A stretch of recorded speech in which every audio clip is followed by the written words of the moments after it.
Création d'un nouveau système duplicable, première galère, premiers enseignements et aussi première prise de tête au sujet de cet épisode. C'est parti!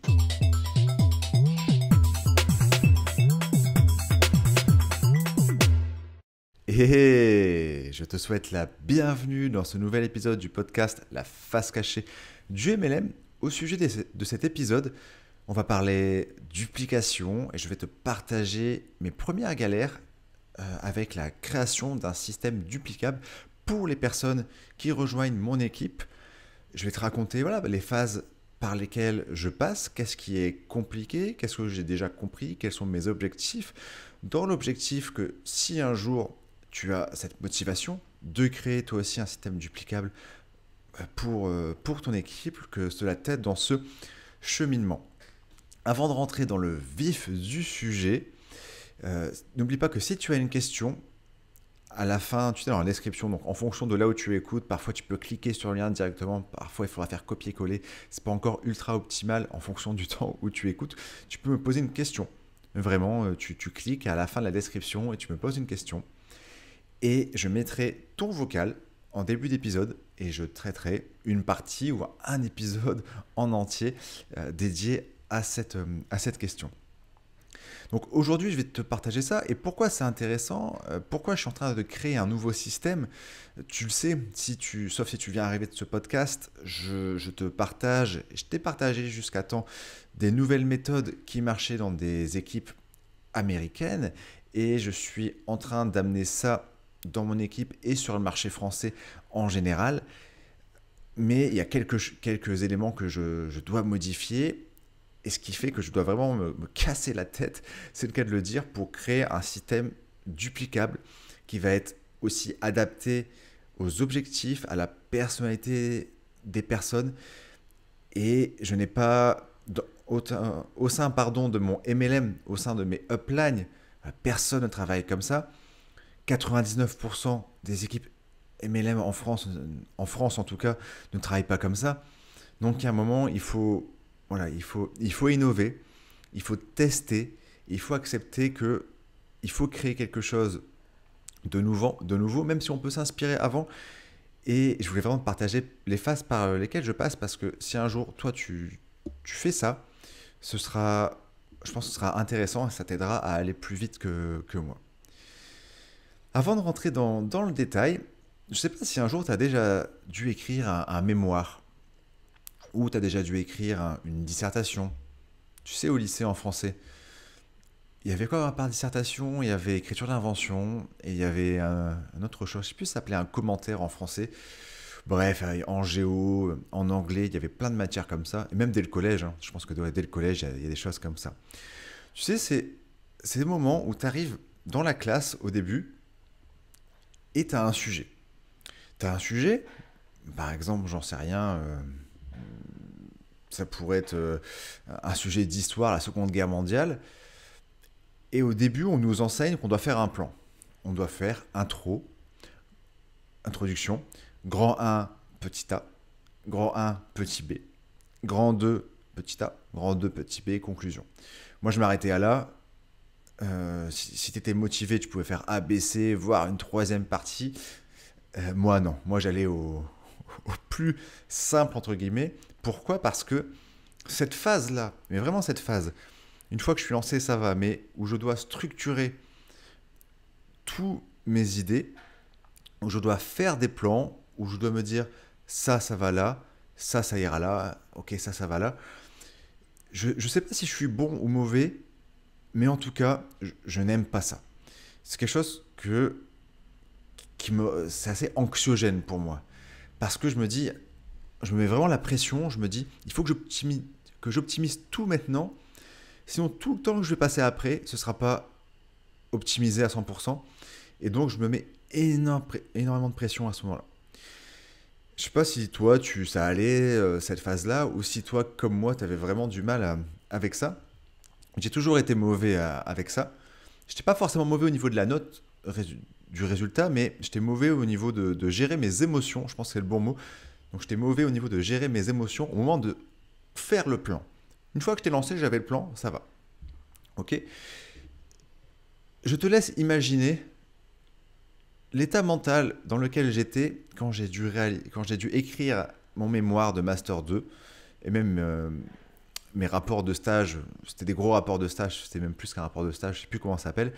Bref, mais pour mon mémoire de 80 pages, l'angoisse quoi. En plus, c'était un sujet que je n'aimais pas.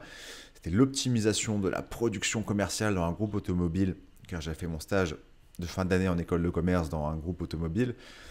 Bref, mais j'étais vraiment dans une phase qui était... ouais, j'étais vraiment pas bien. C'était... Ouais, faire le plan, faire des plans grand 1, grand A, ça me rendait fou, quoi. Je pense que c'est un peu pareil pour les personnes quand le syndrome de la page blanche, avant de se lancer, quand c'est pas encore clair, c'est compliqué. Et pourquoi je t'explique ça? Pourquoi je t'explique que ouais, je suis pas bien quand je dois créer quelque chose, en tout cas partir de nouveau? Eh bien, c'est la phase dans laquelle je suis, en tout cas dans laquelle j'étais hier et avant-hier, et que je voulais te partager ça. Parce que c'est très bien la nouvelle méthode, blablabla, les nouveaux leaders, tu connais mon appel à l'action, tu connais mon message.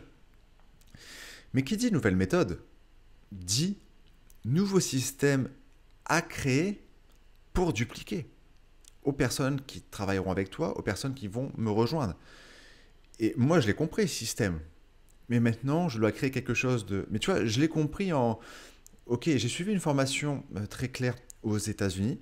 Enfin, aux États-Unis. Alors, j'étais en France, j'étais même à Dunkerque, donc c'est l'opposé des États-Unis. C'est un peu un oxymore, tu vois, États-Unis et Dunkerque. Dunkerque, c'est là d'où je viens. Bref, une formation en anglais, je voulais dire.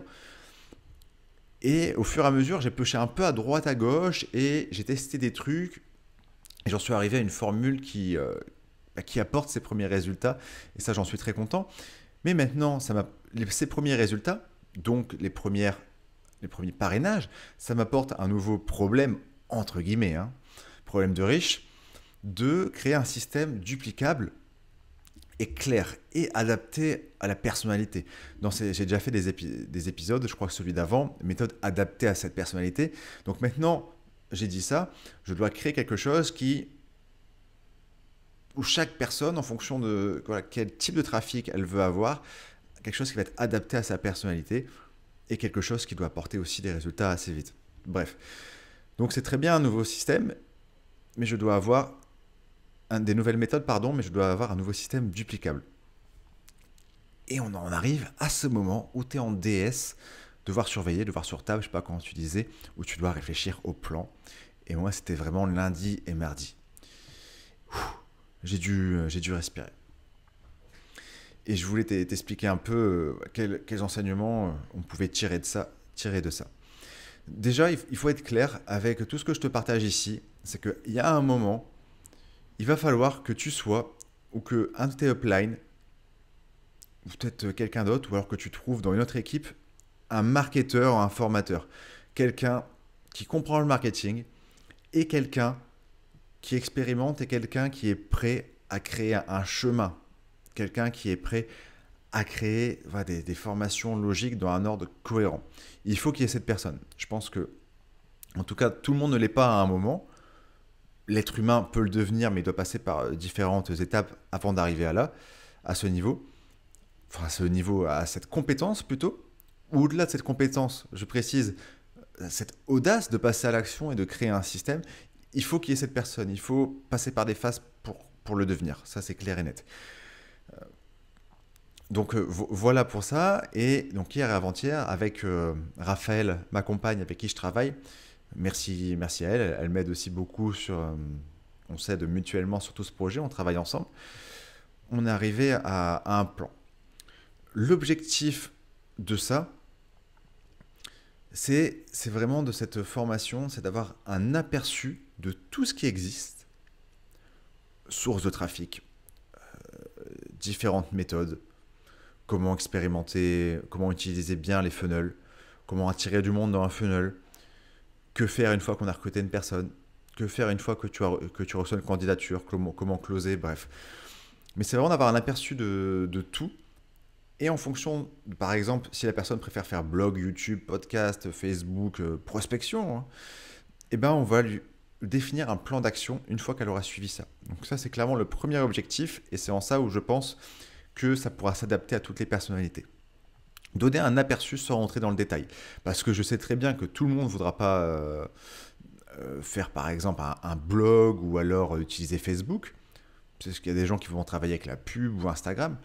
Mais c'est au début de donner un aperçu, de dire comment ça se passe. Et si toi tu veux creuser, eh ben on va creuser avec à l'avenir des modules spécifiques. Par exemple aujourd'hui, moi j'ai les compétences pour créer un module spécial podcast YouTube. Raphaël, mais je ne les ai pas pour le blog. Raphaël, ma copine, les a. Et au fur et à mesure, on va créer des choses par rapport à ça. Et on attire aussi, ça ce qui est génial, des personnes qui ont plus de compétences que nous dans des sujets comme la pub, comme Instagram et comme Facebook. Et c'est ultra intéressant d'attirer des personnes avec ce profil. L'autre objectif, c'est en général, quand je suis rentré dans le MLM, je suis dans un MLM Bref, non, sur ce podcast, je ne vais pas t'en dire plus, mais grosso modo, dans des produits que tu peux utiliser souvent, ou bref, il y a plus de 200 produits, où sur chaque produit, il y a des fiches techniques que tu peux lire. Et quand je suis arrivé dans le MLM, j'ai cru que je devais devenir ce scientifique, ce mec qui connaît tout. Voilà, j'ai cru ça, et j'apprenais toutes les fiches techniques de tel produit et j'ai passé vraiment mon temps à ça. Parce que j'avais l'impression que, que gagner des sous, ça allait être lié à ma connaissance produit. Et c'est totalement faux, et c'est plus l'inverse. Sauf si tu parles avec des profils qui s'y connaissent aussi, qui attendent de toi des compétences, par exemple les pros. Mais c'est totalement faux généralement. Le marketing vend, la connaissance produit, ça ne vend pas. Et tout ça pour dire que c'est vraiment un principe qui est vraiment, dans cette formation, je ne veux pas saturer d'informations le prospect. Je peux lui dire où ça se trouve, enfin le prospect, le filleul, pardon. Mais c'est vraiment, il faut pas saturer les personnes. Faut vraiment donner une étape simple, vidéo par vidéo, un plan d'action, une vidéo, une mission à faire. Si tu veux en savoir plus, c'est pas nécessaire. Mais tu te dire où chercher l'information. Donc ça, c'est clairement mes objectifs. Ne saoulez pas les personnes avec qui vous travaillez. Ils ne doivent pas prendre le plan de rémunération. On s'en fout de ça. On s'en fout. Les personnes, elles veulent gagner de l'argent et après, elles en prendront si elles veulent. Mais après, moi, je dis on s'en fout, mais moi, c'est mon gros défaut. C'est que souvent, quand je me lance dans quelque chose, j'ai envie de tout comprendre. Par exemple, sur les crypto-monnaies, quand j'ai découvert ce monde, j'avais vraiment envie de vraiment comprendre tout le système, alors qu'au fond, c'est bien, mais c'est pas forcément tout le temps nécessaire avant de passer à l'action. Et on en arrive, donc là je t'ai dit mes objectifs, quelles sont mes difficultés? Déjà, c'est que j'ai pas de système à modéliser à 100%. Je t'ai toujours dit sur ce podcast qu'il ne faut pas réinventer la roue, tu peux modéliser. C'est ce que je fais avec ma formation gratuite à la fin de la discussion. Moi, je te le dis, et je le dis dans ma vidéo, dans ma formation, je vous dis, cette formation, je te partage ce que j'ai appris ailleurs. J'ai toujours dit ça. Et ma formation de 5 jours, elle s'est grandement inspirée de la formation de 5 jours d'un marketeur américain qui fait aussi du MLM. Je l'ai toujours dit, je dis même son nom dans mes formations. J'ai repris une partie de son plan, j'y ai mis mes histoires et c'est OK. J'apporte ma personnalité, j'apporte d'autres exemples. J'ai pas réinventé la roue. Mais là, il y a un peu, je peux m'inspirer de certains modèles, mais il y a des choses où avec l'expérience, j'avais envie de quelque chose un peu nouveau, donc j'avais pas de système à modéliser. Et c'est en ça où c'est dur, parce que le fait que ce soit dur, eh ben c'est complexe, oui, c'est un synonyme, Guillaume, dur, complexe. Et ça m'amène à beaucoup de prises de tête et à beaucoup de temps. Et au-delà de tout ça, c'est vraiment, je pense que ça, c'est un peu une difficulté interne. C'est une prise de responsabilité où, tu sais, quand j'ai découvert entre nous, les nouveaux systèmes, tout ça, où j'ai commencé à communiquer là-dessus, oui, moi je préfère ça, j'aime pas les anciennes méthodes, c'était compliqué. C'était compliqué. Pourquoi? Parce que j'avais un peu cette impression que j'allais être, tu sais, ce mouton noir qui arrive et qui dit oui. Alors j'ai jamais dit ça, mais qui remet en cause, mais pour qui il se prend? Il n'a pas encore des résultats que nous on a. Tu sais, et je me suis dit, mais ouais, je partage sur un truc. Il y a des gens qui ont des résultats avec les méthodes entre guillemets classiques, hein. Mais tu vois, j'avais un peu, ouais, être ce mec qui allait, que les gens allaient me juger sur des nouvelles méthodes, mais qui il est pour apporter de nouvelles méthodes. J'avais beaucoup ça. Maintenant, ça va mieux. Ça va mieux parce que je sais que ça marche et parce que j'ai un discours où j'ai toujours dit, si tu veux faire la liste de noms, c'est très bien, ça marche pour des personnes, c'est ok. Mais ça m'amène aussi ce genre de raisonnement à me dire, mais ça me met beaucoup la pression parce que si je crée quelque chose où les personnes n'ont pas de résultats, je vais me dire, bah, c'est de ma faute. Ou en tout cas, je suis passé par des phases comme ça. Lundi, je suis passé par des phases comme ça. Mais après réflexion, même avec le meilleur système de noms, il y a des personnes qui ne vont pas réussir. Il y a des personnes qui ont réussi avec la liste de noms, et il y a des personnes qui ne vont pas réussir. Donc il faut que je me détache un peu plus du résultat, et je me sers de ce podcast un peu pour m'aider à m'enlever un peu de pression. Mais ouais, je suis passé par des phases comme ça où bah oui, il faut que je sois clair, il faut que ce soit cohérent parce que sinon, si les personnes elles n'arrivent pas, ce sera sûrement de ma faute. Alors qu'au fait, non, mais c'est juste ouais, c'est l'être humain. On se crée parfois des difficultés, des émotions négatives qui, rationnellement, n'ont pas à être là, mais elles sont quand même là. Mais le fait de les écrire, enfin de les écrire, de te les partager, moi aussi, ça m'aide à avancer. Et le fait de te les dire, de te les partager, le jour où toi, tu passeras par ces phases, tu passeras par ces phases, mais tu te diras, bon, par rapport à cet épisode, c'est normal. Et du coup, c'est quoi les solutions par rapport à tout ça? Déjà, la première chose, c'est, et ça lit un livre, là je suis en train de lire un livre, je sais pas si tu l'as lu, le livre de Robert Greene, Loin de la nature humaine. Si tu l'as lu, n'hésite pas à me le dire, est-ce que par mail ou sur un réseau social, est-ce que tu en as tiré? C'est à un moment, il faut analyser sa personnalité et analyser surtout ses difficultés et ses faiblesses. Analyser ses difficultés, ses faiblesses et sa personnalité. C'est quelque chose qui n'est pas facile à faire, surtout dans un monde, dans le marketing de réseau, où on est un peu...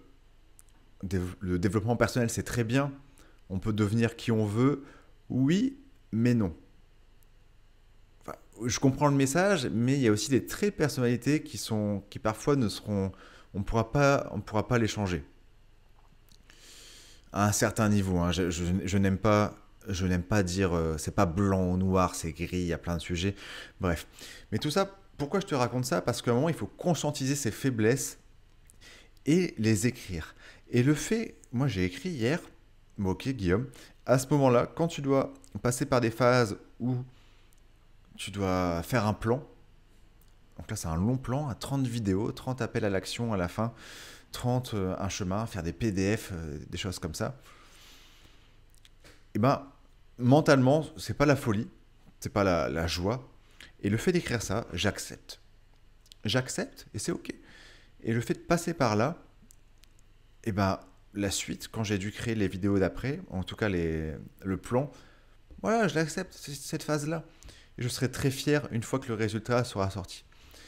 Donc là, le premier conseil, c'est de conscientiser ses faiblesses, de comprendre les erreurs qu'on a faites, essayer d'analyser le vous dans votre passé, dans ton passé, quelles sont les erreurs que tu fais souvent dans ton histoire.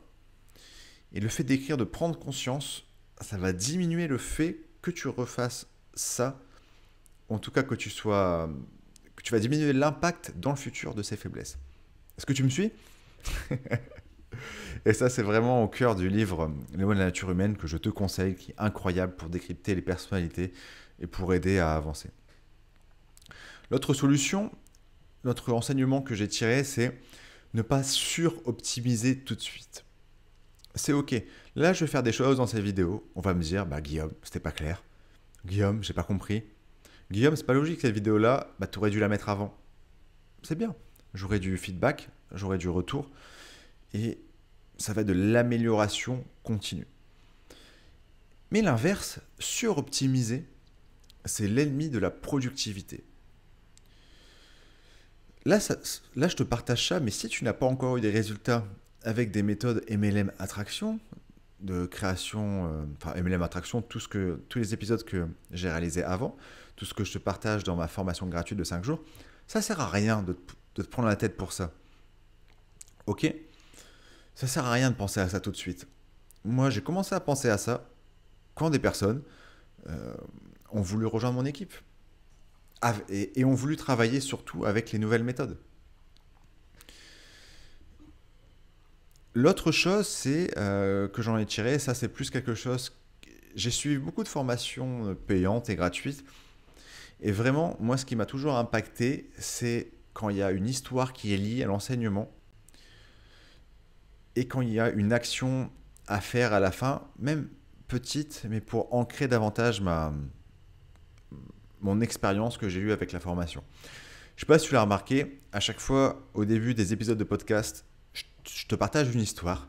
Là, je t'ai partagé mon mémoire, je t'ai partagé mon expérience avec quand j'étais en devoir surveillé de français au lycée et au collège. C'est pas pour parler de ma vie, en soi, on s'en fout. C'est pour... C'est plus impactant que juste la théorie, si tu veux. Tu pourras plus le relier. On retient plus les histoires que la leçon en elle-même d'un podcast. Ok? Et moi, je t'invite toujours à essayer de caler une petite histoire à un enseignement dans ce que tu enseignes. L'autre chose, c'est pourquoi je te partage, au-delà des enseignements que tu peux tirer quand tu devras créer un système, pourquoi je te partage les aspects négatifs. J'étais en consultation il y a pas longtemps, et une personne qui est très bien dans son MLM, mais elle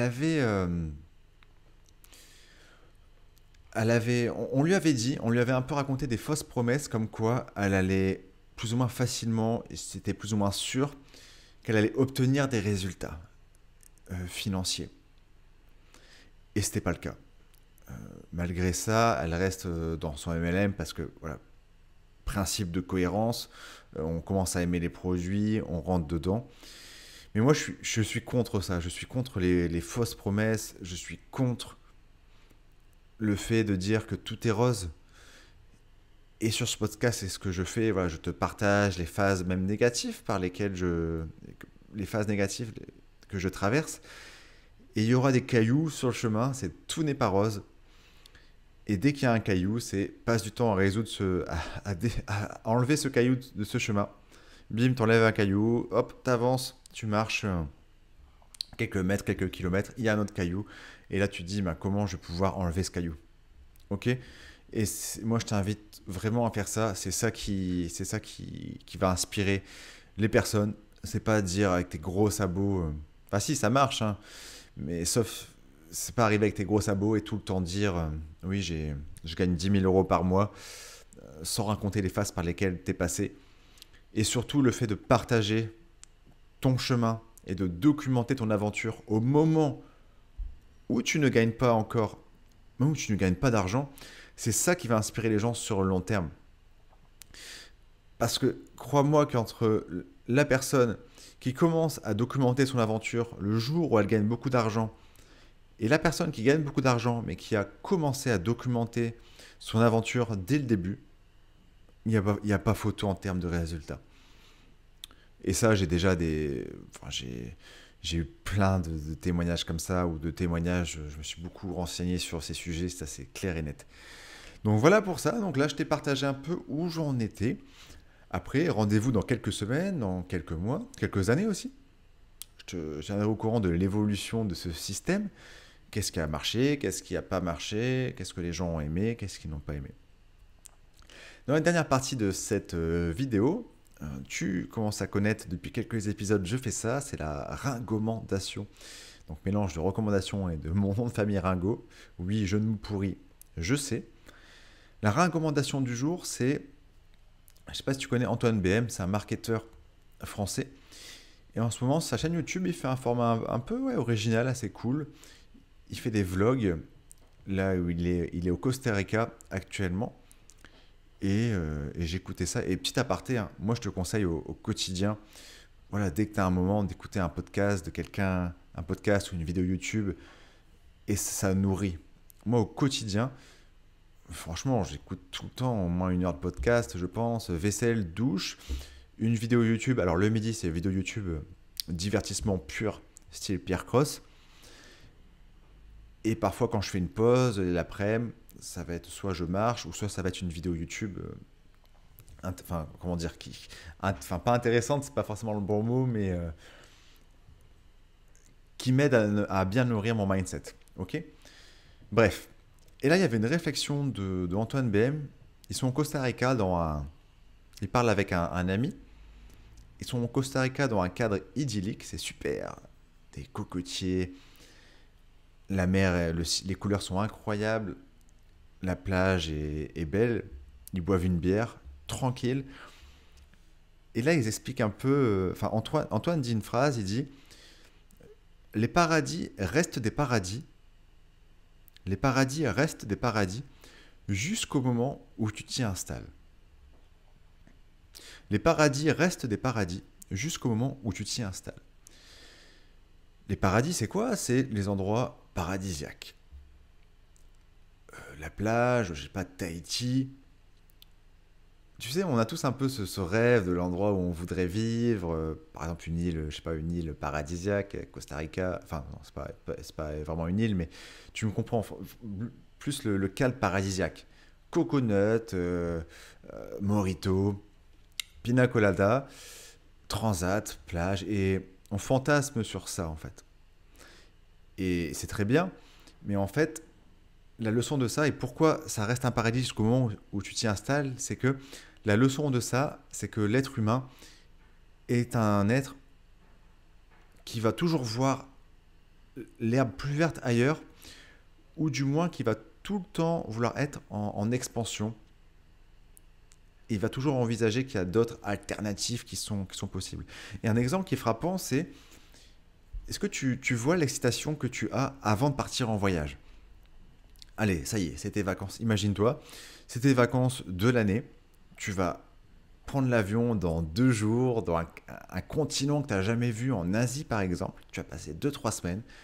Tu es chez toi, là, en France, dans ta ville où tu es là depuis le début. Et tu te dis: waouh, dans 2, 3 jours, je vais décoller. Et ce moment-là, il est très, très, très puissant. Enfin, c'est surtout au moment où tu prends l'avion, où tu décolles dans les aéroports, c'est ultra puissant intérieurement. Il y a un taux de dopamine qui est dingue. Et une fois que tu arrives là-bas, c'est toujours génial, hein. Je dis pas qu'on est triste, c'est pas ça ma leçon. Mais je pense, j'ai vraiment cette conviction que ton taux de dopamine, une fois que tu es dans le voyage, il est moins important que le moment où tu fantasmes sur ce voyage. Le moment où tu es à l'aéroport.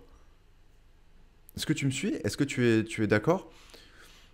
Je pense pas qu'il y a d'études sur ça. Tu sais, moi je suis très cartésien, j'aime bien qu'il y ait des études par rapport à ça, mais c'est un peu mon ressenti par rapport à mon expérience et ce que j'entends ou quand je discute avec les gens. C'est toujours l'être humain. On préfère finalement la phase où on n'est pas loin du rêve, où on est en quête de ce rêve, qu'au moment finalement où on vit ce rêve. En tout cas, je pense que quand on vit ce rêve, on a toujours un fort taux de dopamine, mais plus on avance, plus ça baisse. Et la leçon de ça, c'est quoi? C'est pourquoi je partage ça ici. Moi, je l'ai beaucoup assimilé au fait que il faut vraiment aimer. Il faut avoir un rêve, hein, bien sûr, c'est pas la leçon de ça. Il faut avoir un objectif, par exemple un voyage ou une belle maison, mais il faut surtout se concentrer sur le chemin et vraiment kiffer au jour le jour, aimer le voyage, mais pas juste la destination, parce que crois-moi, une fois que tu arrives à cette destination, tu en veux une autre. éternellement. Éternellement, on veut des nouveaux objectifs. Donc, avoir un tableau des rêves, tu sais, on fait beaucoup ça en MLM, c'est bien parce que ça pousse à avancer.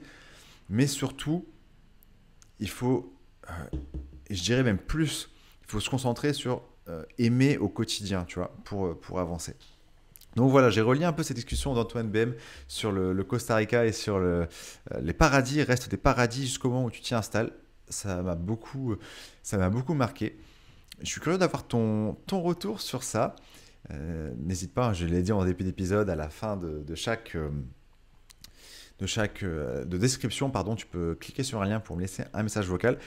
Tu peux laisser 5 étoiles, ça me ferait plaisir sur le podcast, ça aide le podcast, et un commentaire positif. C'est le seul moyen actuellement de référencer. Apparemment, ça va bientôt changer avec Facebook. Et oui, et Spotify, je me documente un petit peu, mais actuellement c'est comme ça. Je te dis à la prochaine fois, je te laisse avec le jingle de fin, tu connais, blablabla, formation gratuite, blablabla, MLM attraction, blablabla. Ok. Allez, je te dis à la prochaine fois. Ciao. C'est ciao, ciao.